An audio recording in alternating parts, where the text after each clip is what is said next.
Okay, so now we are ready to turn the stove on. We have our control panel mounted, our data wire plugged in, our pellets in place, our burn pot is cleaned out and empty, heat exchanger tubes are clean, we have it plugged into our wall outlet, so now we're ready to turn on the stove.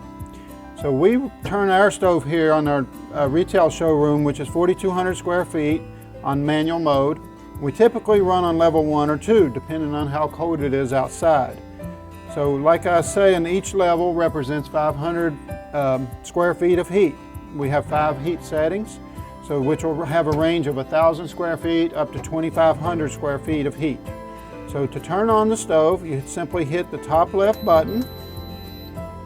Your stove will then, you'll start to hear your exhaust motor turn on. You'll hear your pellets starting to drop. You'll also see the symbols on the bottom of the screen. You'll have your match symbol on the bottom left, which is your igniter. You'll have your fan exhaust motor beside that.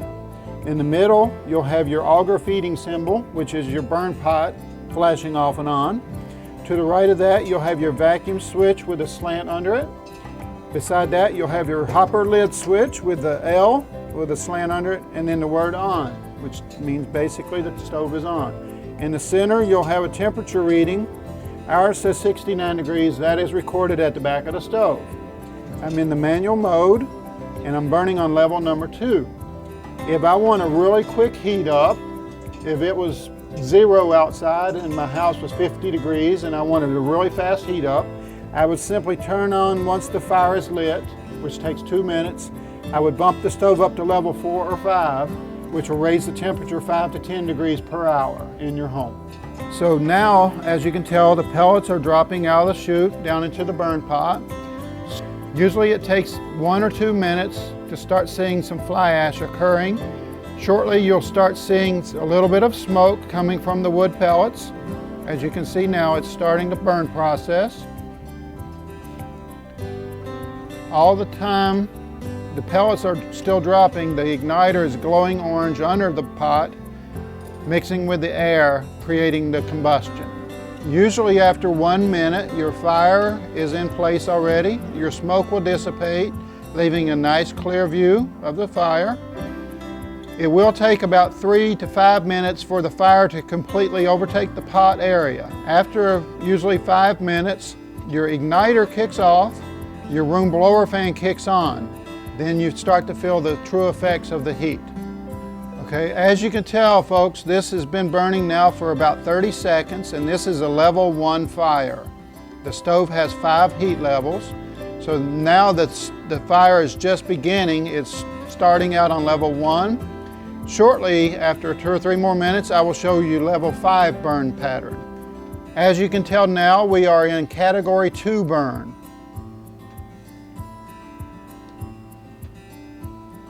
Okay, now after 3 minutes, the fire has been in place burning for 3 minutes. We are now entering a category 3 burn with the fire pattern. Okay, now after 3.5 minutes, you can now see that we are in a category 4 burn. Okay, as you can look up at the top of the fire, you can see the heat exchanger tubes.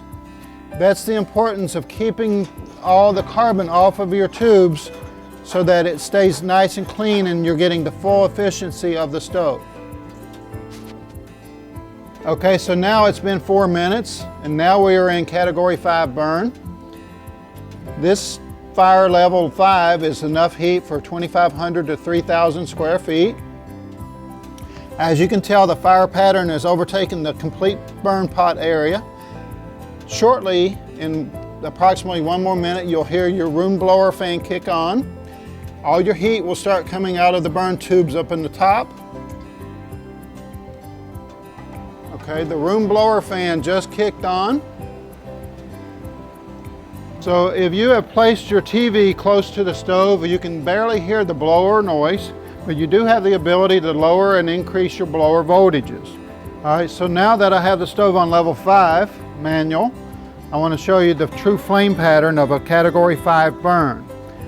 Remember, if you want a lower flame, just simply use your up and down arrows.